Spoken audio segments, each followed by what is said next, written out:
Welcome to Quarantine Kids Storytime. This is the tale of Peter Pan by JM Barrie. Enjoy! Chapter 3. Come away, come away. For a moment after Mr. and Mrs. Darling left the house, the night lights by the beds of the 3 children continued to burn clearly. They were awfully nice little night lights, and one cannot help wishing that they could have kept awake to see Peter.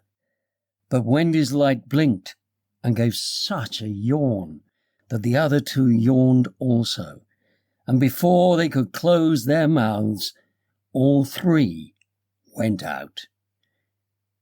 There was another light in the room now, 1,000 times brighter than the night lights, and in the time we have taken to say this, it had been in all the drawers in the nursery, looking for Peter's shadow, rummaged the wardrobe and turned every pocket inside out.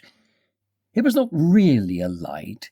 It made this light by flashing about so quickly, but when it came to rest for a second, you saw it was a fairy, no longer than your hand, but still growing. It was a girl called Tinkerbell, exquisitely gowned in a skeleton leaf, cut low and square, through which her figure could be seen to the best advantage. She was slightly inclined to be bone point. A moment after the fairy's entrance, the window was blown open by the breathing of the little stars, and Peter dropped in. He had carried Tinkerbell part of the way, and his hand was still messy with the fairy dust. Tinkerbell! He called softly, after making sure that the children were asleep. Tink, where are you? She was in a jug for the moment, and liking it extremely. She had never been in a jug before. Oh, do come out of that jug and tell me. Do you know where they put my shadow? The loveliest tinkle as of golden bells answered him. It is the fairy language. You ordinary children can never hear it, but if you were to hear it, you would know that you had heard it once before. Tink said that the shadow was in the big box. She meant the chest of drawers, and Peter jumped at the drawers, scattering their contents to the floor with both hands as kings toss halfpence to the crowd. In a moment he had recovered his shadow, and in his delight he forgot that he had shut Tinkerbell up in the drawer. If he thought at all, but I don't believe he ever thought, it was that he and his shadow, when brought near each other, would join like drops of water, and when they did not, he was appalled. He tried to stick it on with soap from the bathroom, but that also failed. A shudder passed through Peter, and he sat on the floor and cried. His sobs woke Wendy, and she sat up in bed. She was not alarmed to see a stranger crying on the nursery floor. She was only pleasantly interested. Boy, why are you crying? Peter could be exceeding polite also, having learned the grand manner at fairy ceremonies, and he rose and bowed to her beautifully. She was much pleased and bowed beautifully to him from the bed. What's your name? Wendy Moira Angela Darling. What's your name? Peter Pan. She was already sure that he must be Peter, but it did seem a comparatively short name. Is that all? Yes, He said rather sharply. He felt for the first time that it was a shortish name. Oh, I'm sorry. it doesn't matter. She asked where he lived. Second to the right and straight on till morning. Oh, what a funny address. Peter had a sinking.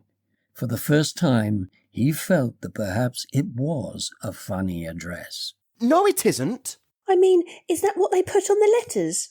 He wished she had not mentioned letters. Don't get any letters. But your mother gets letters. Don't have a mother. He said not only had he no mother, but he had not the slightest desire to have one. He thought them very overrated persons, Wendy, however, felt at once that she was in the presence of a tragedy. Oh, Peter, no wonder you're crying. She said, and got out of bed and ran to him. I wasn't crying about mothers. I was crying because I can't get my shadow to stick on. Besides, I wasn't crying. It has come off. Yes. Then Wendy saw the shadow on the floor, looking so draggled, and she was frightfully sorry for Peter. How awful, she said, but could not help smiling when she saw that he had been trying to stick it on with soap. How exactly like a boy. Fortunately, she knew at once what to do. It must be sewn on. She said, just a little patronisingly. What's sewn? You're dreadfully ignorant. No, I'm not. But she was exulting in his ignorance. I shall sew it on for you, my little man. She said, though he was tall as herself, and she got out her housewife and sewed the shadow on to Peter's foot. I dare say it will hurt a little. Oh, I shan't cry, said Peter, who was already of the opinion that he had never cried in his life, and he clenched his teeth and did not cry. And soon his shadow was behaving properly, though still a little creased. Perhaps I should have ironed it, Wendy said thoughtfully. But Peter, boy-like, was indifferent to appearances, and he was now jumping about in the wildest glee. Alas, he had already forgotten that he owed his bliss to Wendy. He thought he had attached the shadow himself. How clever I am! Oh, the cleverness of me! It is humiliating to have to confess that this conceit of Peter was one of his most fascinating qualities. To put it with brutal frankness, there never was a cockier boy. But for the moment, Wendy was shocked. You conceit! Of course I did nothing. You did, a little, Peter said carelessly, and continued to dance. A little? If I am of no use, I can at least withdraw. And she sprang in the most dignified way into bed and covered her face with the blankets. To induce her to look up, he pretended to be going away, and when this failed, he sat on the end of the bed and tapped her gently with his foot. Wendy, don't withdraw. I can't help crowing, Wendy, when I'm pleased with myself. Still she would not look up, though she was listening eagerly. Wendy? He continued in a voice that no woman has ever yet been able to resist. Wendy, one girl is more use than 20 boys. Now, Wendy was every inch a woman, though there were not very many inches, and she peeped out of the bedclothes. Do you really think so, Peter? Yes, I do. I think it's perfectly sweet of you, and I'll get up again. And she sat with him on the side of the bed.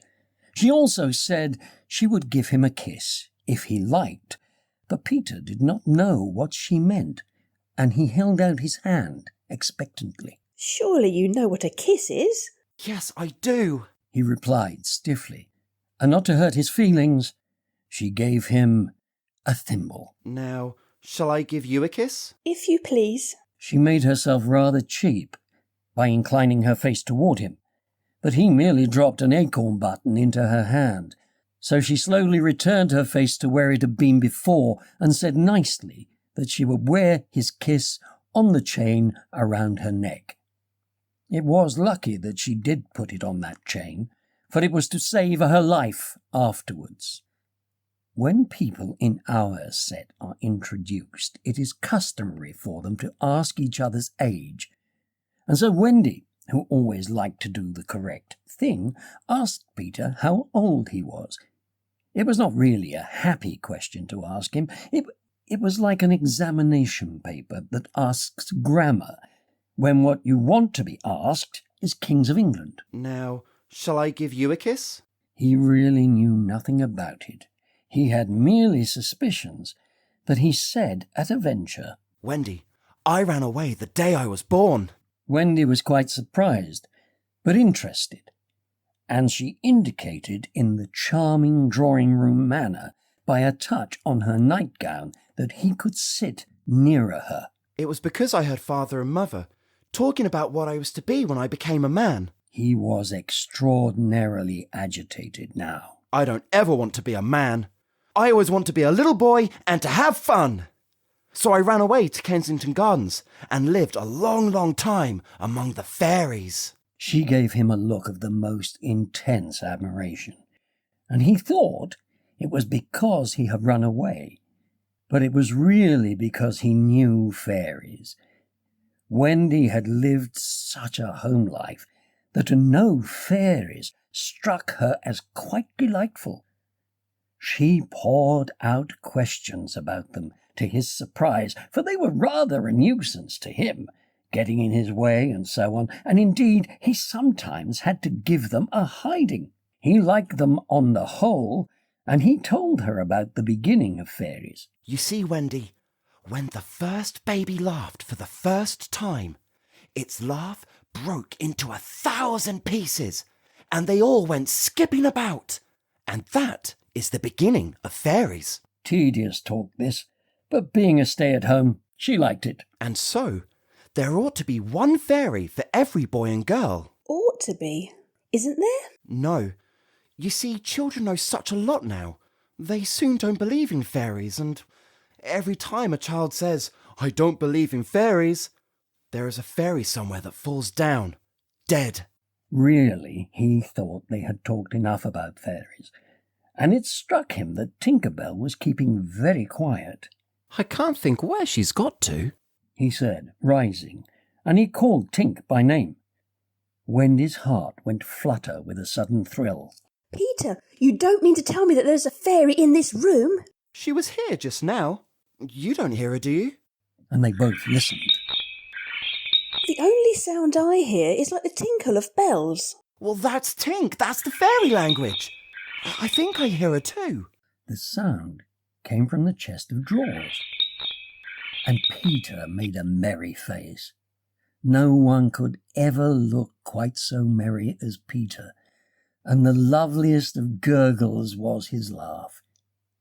He had his first laugh still. Wendy, I do believe I've shut her in the drawer. He let poor Tink out of the drawer, and she flew about the nursery, screaming with fury.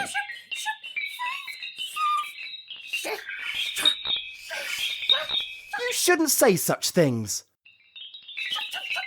Of course, I am very sorry. But how was I to know you were in the drawer? Wendy was not listening to him. Oh, Peter, if only she could stand still and let me see her.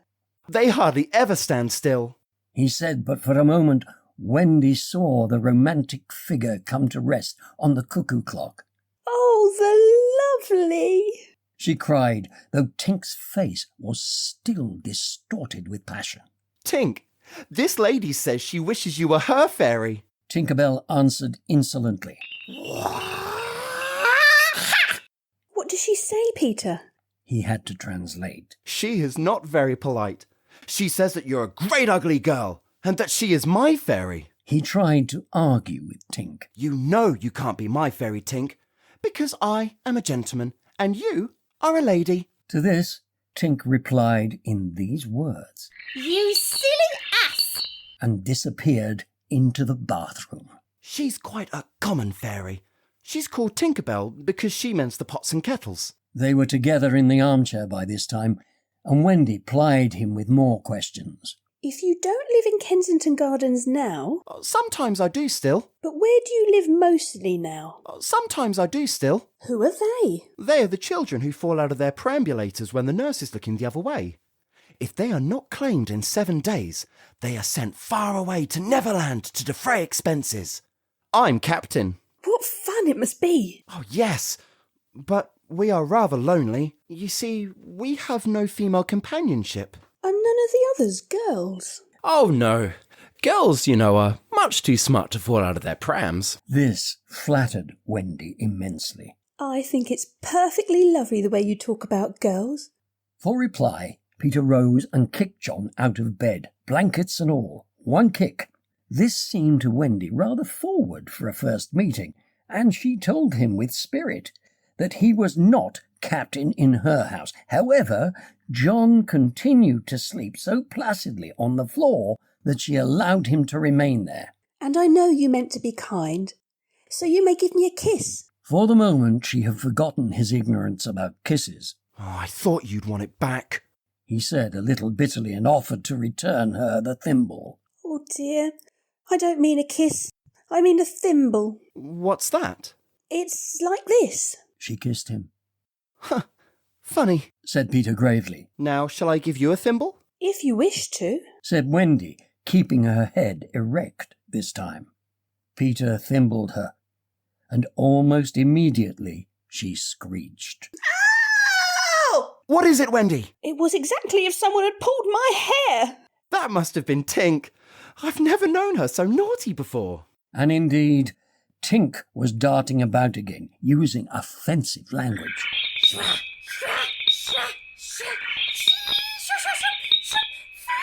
She says she will do that to you, Wendy, every time I give you a thimble. But why? Why, Tink? Again, Tink replied. You silly ass! Peter could not understand why, but Wendy understood, and she was just slightly disappointed when he admitted that he came to the nursery window not to see her, but to listen to stories. You see, I don't know any stories. None of the Lost Boys know any stories. How perfectly awful. Do you know why swallows build in the eaves of houses? It's to listen to the stories. Oh, Wendy, your mother was telling you such a lovely story. Which story was it? About the prince who couldn't find the lady who wore the glass slipper. Peter, that was Cinderella, and he found her and they lived happily ever after. Peter was so glad that he rose from the floor where they had been sitting and hurried to the window. Peter, that was Cinderella, and he found her and they lived happily ever after.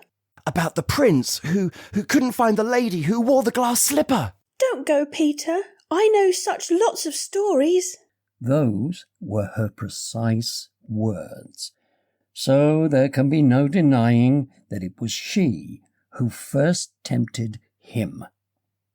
He came back, and there was a greedy look in his eyes now, which ought to have alarmed her, but did not. Oh, the stories I could tell the boys. She cried, and then Peter gripped her and began to draw her toward the window. Let me go. Wendy, do come with me and tell the other boys. Of course, she was very pleased to be asked, but she said, Oh dear, I can't. Think of Mummy. Besides, I can't fly. I'll teach you. Oh, how lovely to fly. I'll teach you how to jump on the wind's back, and then away we go. Oh, Oh, Wendy, when you are sleeping in your silly bed, you might be flying about with me, saying funny things to the stars. oh. And, Wendy, there are mermaids. Mermaids with tails? And, Wendy, there are mermaids. Oh, to see a mermaid. he had become frightfully cunning. Wendy, how we should all respect you. She was wriggling her body in distress. It was quite as if she were trying to remain on the nursery floor. But he had no pity for her. Wendy, you could tuck us in bed at night. Oh, None of us have ever been tucked in at night. oh. And her arms went out to him. And you could darn our clothes and make pockets for us. None of us has any pockets. How could she resist? Of course, it's awfully fascinating. Peter, would you teach John and Michael to fly too? If you like. He said indifferently. And she ran to John and Michael and shook them. Wake up! Peter Pan has come to teach us to fly. John rubbed his eyes. Oh, then I shall get up. He said, of course, he was on the floor already. Hello, I am up. Michael was up by this time also, looking as sharp as a knife with 6 blades and a saw. But Peter suddenly signed silence. Their faces assumed the awful craftiness of children listening for sounds from the grown-up world. All was as still as salt. Then everything was right. No! Stop! Everything was wrong. Nana, who had been barking distressfully all the evening, was quiet now. It was her silence they had heard. Out with the light! Hide, quick! Cried John, taking command for the only time throughout the whole adventure. And thus, when Liza entered holding Nana, the nursery seemed quite its old self, very dark, and you would have sworn you heard its 3 wicked inmates breathing angelically as they slept. They were really doing it artfully from behind the window curtains. Liza was in a bad temper, for she was mixing the Christmas puddings in the kitchen and had been drawn from them with a raisin still on her cheek by Nana's absurd suspicions. She thought the best way of getting a little quiet was to take Nana to the nursery for a moment, but in custody, of course. "There, you suspicious brute," she said, not sorry that Nana was in disgrace. "Perfectly safe, aren't they? Every one of the little angels sound asleep in bed. Listen to that gentle breathing." Here Michael, encouraged by his success, breathed so loudly that they were nearly detected. Nana knew that kind of breathing, and she tried to drag herself out of Liza's clutches. But Liza was dense. "No more of it, Nana," she said sternly, pulling her out of the room. "I warn you, if you bark again, I shall go straight for Master and Missus and bring them home from the parley. And then, won't Master whip you just?" she said sternly, pulling her out of the room. She tied the unhappy dog up again. But do you think Nana ceased to bark? Bring Master and Mrs. home from the party? Why, that was just what she wanted. Do you think she cared whether she was whipped so long as her charges were safe? Unfortunately, Liza returned to her puddings, and Nana, seeing that no help would come from her, strained and strained at the chain until at last she broke it. In another moment she had burst into the dining room of 27 and flung up her paws to heaven, her most expressive way of making a communication.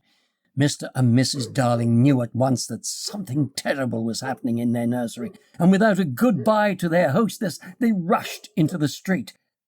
But it was now 10 minutes since 3 scoundrels had been breathing behind the curtains, and Peter Pan can do a great deal in 10 minutes. We now return to the nursery. It's all right, John announced, emerging from his hiding place. I say, Peter, can you really fly? Instead of troubling to answer him, Peter flew around the room, taking the mantelpiece on the way. How topping! How sweet! Yes, I'm sweet. Oh, am I sweet? Said Peter, forgetting his manners again. It looked delightfully easy, and they tried it, first from the floor and then from the beds, but they always went down instead of up. I say, how do you do it? Asked John, rubbing his knee. He was quite a practical boy. You just think lovely, wonderful thoughts, and they lift you up in the air. He showed them again. You're so nippy at it. Couldn't you do it very slowly once? Peter did it both slowly and quickly. Oh, I've got it now, Wendy, cried John, but soon found he had not. Not one of them could fly an inch, though even Michael was in the words of 2 syllables, and Peter did not know A from Z. Of course, Peter had been trifling with them, for no one can fly unless the fairy dust had been blown on them. Unfortunately, as we have mentioned, one of his hands was messy with it, and he blew some on each of them with the most superb results. Now just wiggle your shoulders this way and let go! They were all on their beds, and gallant Michael let go first.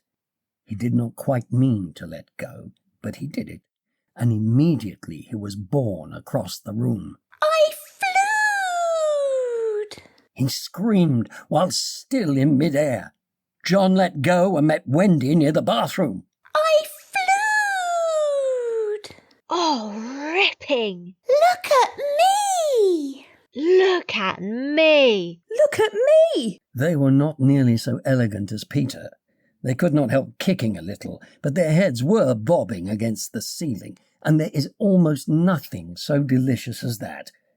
Peter gave Wendy a hand at first, but had to desist. Tink was so indignant. Up and down they went, and round. Heavenly was Wendy's word. I say, why shouldn't we all go out? Of course, it was to this that Peter had been luring them. Michael was ready. He wanted to see how long it took him to do 1 billion miles, but Wendy hesitated. Mermaids! Oh, And there are pirates! Pirates? Cried John, seizing his Sunday hat. Let us go at once. It was just at this moment that Mr. and Mrs. Darling hurried with Nana out of 27. They ran into the middle of the street to look up at the nursery window, and yes, it was still shut, but the room was ablaze with light, a most heart-gripping sight of all. They could see in shadow on the curtains 3 little figures in night attire, circling round and round, not on the floor, but in the air. Not 3 figures, 4. In a tremble, they opened the front door. Mr. Darling would have rushed upstairs, but Mrs. Darling signed him to go softly. She even tried to make her heart go softly. Will they reach the nursery in time? If so, how delightful for them, and we shall all breathe a sigh of relief. But there will be no story. On the other hand, if they are not in time, I solemnly promise that it will all come right in the end. They would have reached the nursery in time had it not been that the little stars were watching them. Once again the stars blew the window open, and that smallest star of all called out. Carve, Peter! Once again the stars blew the window open. Then Peter knew that there was not a moment to lose. Come! He cried imperiously and soared out at once into the night, followed by John and Michael and Wendy. Mr. and Mrs. Darling and Nana rushed into the nursery too late. The birds were flown. That was Chapter 3 of Peter Pan by JM Barrie. Playing the narrator was Sidney Kean. Playing Tinkerbell was Sophie Methuen-Turner. Playing Peter Pan was Jimmy Dean. Playing Liza the Maid was Andrea Rose. Playing Wendy was Alice J. Crouch. Playing John was Emma Howarth. And playing Michael was Claire Coull. If you are enjoying the story of Peter Pan so far, please consider donating to Great Ormond Street Hospital. In his lifetime, JM Barrie donated the royalties of Peter Pan to them. This enabled this amazing children's hospital to do sterling work for years to come. If you want to follow in JM Barrie's footsteps, the link is down in the description box and you can make a donation directly to them. Thanks again for listening. Take care everybody and stay safe. Bye bye!